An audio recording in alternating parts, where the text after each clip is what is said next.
موعد مباراة الأهلي وزد اليوم الخميس الموافق 7/11/2024. النادي الأهلي النهارده هيلاقي نظيره زد في الدوري المصري في الساعة 8 مساء بتوقيت مصر، الساعة 9 بتوقيت السعودية، الساعة 10 بتوقيت أبو ظبي.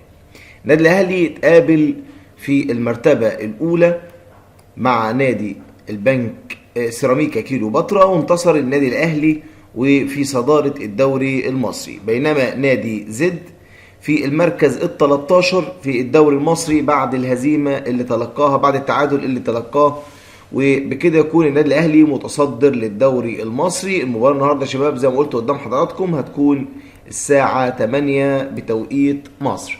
التشكيل المتوقع زي ما هو التشكيل، مفيهوش اي تغيير، بتاع مارسيل كولر. ننتظر بقى مزيد من الفيديوهات.